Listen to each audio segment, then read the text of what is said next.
আসসালামু আলাইকুম। আমি রাফি আছি আপনাদের সাথে। Travel with Rafi and Raihan এর সাথেই থাকুন। আজকের পুরো ভিডিওটি দেখুন। আজকের মূল টপিক হচ্ছে গিয়ে যে আমরা যে নিউজগুলো নিয়ে আপনাদের সামনে এসেছি, সেটা হচ্ছে যে মালয়েশিয়ার কিছু কাজ 5 থেকে 6টি কোম্পানির নামে অ্যাটাস্টেশন হয়েছে। এটা হলো মালয়েশিয়া অবস্থিত বাংলাদেশ যে এম্বাসি রয়েছে সেখান থেকে অ্যাটাস্টেশন মূলত দিয়েছে। এখন যেটা মেন বিষয়গুলো মানুষ ভাবতেছে যে কেন কলিং এর অ্যাটাস্টেশন কিভাবে দিল। এই দুই ধরনের মতভেদ নিয়ে মানুষের ভিতরে বিভ্রান্ত সৃষ্টি হয়েছে।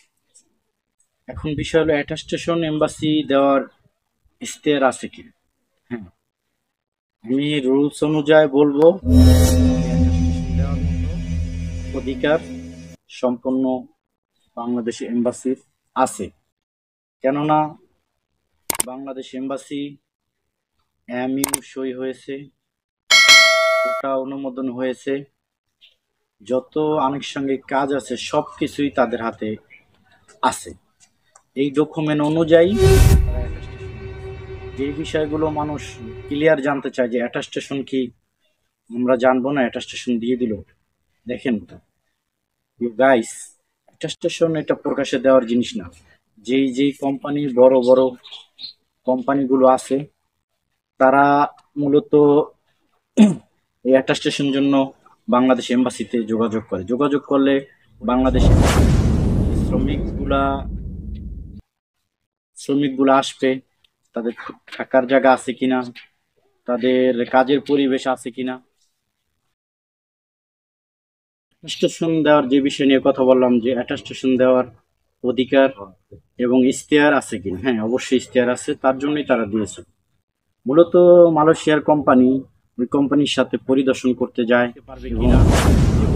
এবং তাদের বেতন সুন্দরভাবে দিতে পারবে কিনা, এবং এই কোম্পানি কাজ করার মতো সম্পূর্ণ যোগ্যতা রাখে কিনা, এই বিষয়গুলো বাংলাদেশ এম্বাসির সম্পূর্ণ দায়িত্ব। তারপরে অনেক সময় টাকার কাছে দায়িত্ব হেরে যায়, এটা আমরা জানি। বাঙালির বিষয়টা আর কিছু জানতে হবে না। আর আরেকটা বিষয় হলো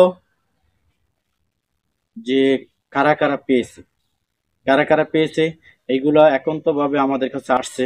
যেরকম সেই কলিং এ কিন্তু 50টা লোক ফ্লাইট দিয়েছে, ফ্লাইটের পরে মানুষ জানতে পারছে যে মালয়েশিয়ার কলিং করছে। এবারও কি এরকম হবে? হ্যাঁ গাইস, আপনারা এটা ঠিকই ধরতে পেরেছেন, এবারও ঠিক এরকমই হবে। দেখবেন 50 জন কর্মী কিংবা 100 জন কর্মী যখন বিমানে উঠবে তখন আপনারা দেখতে পারবেন যে ও মালয়েশিয়া চালু হয়েছে। এর ভিতরে অনেক কিছুই হয়ে যাচ্ছে। যে সিন্ডিকেট, মূল বিষয় হলো সিন্ডিকেট। এই সিন্ডিকেট ছাড়া কিন্তু মালয়েশিয়া লোক যেতে পারবে না, এটা আমরা বুঝে গেছি। সিন্ডিকেটের মাধ্যমেই প্রিয় কর্মী ভাইগণ আপনারা যাবেন, আপনাদের মনের আশা পূরণ করবেন, এই প্রত্যাশা নিয়েই আপনারা অতি আগ্রহে বসে আছেন। আমাদের সঠিক তথ্য তুলে ধরা আমাদের কর্তব্য। আরেকটি বিষয়, অবশ্যই আপনারা যেখানেই জমা দিবেন না কেন পাসপোর্ট, সেটা যেন রেকর্ডিং এজেন্সি হয় এবং সরকার অনুমোদিত হয়। আমি আবার বলতেছি, যেই রেকর্ডিং এজেন্সির কাছে আপনার পাসপোর্টটা জমা দিবেন অবশ্যই যেন সেটা সরকারি অনুমতি হয়, তাহলে আপনারা প্রতারণার শিকার হবেন না, হওয়ার সম্ভাবনা কম।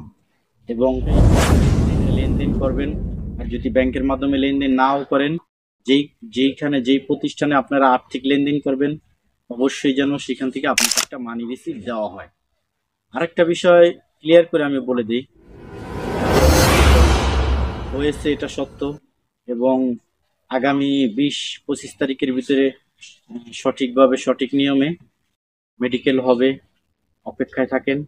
আর এর আগে মেডিকেল 2022 সালে মিনিমাম 5 লক্ষ থেকে 6 লক্ষ লোক ভুয়া মেডিকেলের প্রতারণার শিকার হয়েছে, সেটা আমরা সবাই জানি। আজকে এতটুকুই। আমাদের নিত্য নতুন ভিডিও পাওয়ার জন্য আমাদের চ্যানেলটি সাবস্ক্রাইব করে বেল আইকনটি বাজিয়ে দিবেন। আর পরবর্তী সব ধরনের মূল তথ্য আমি তুলে ধরার চেষ্টা করব। সাথেই থাকুন travel with Rafi and Raihan. আজকে এই পর্যন্তই। আসসালামু আলাইকুম।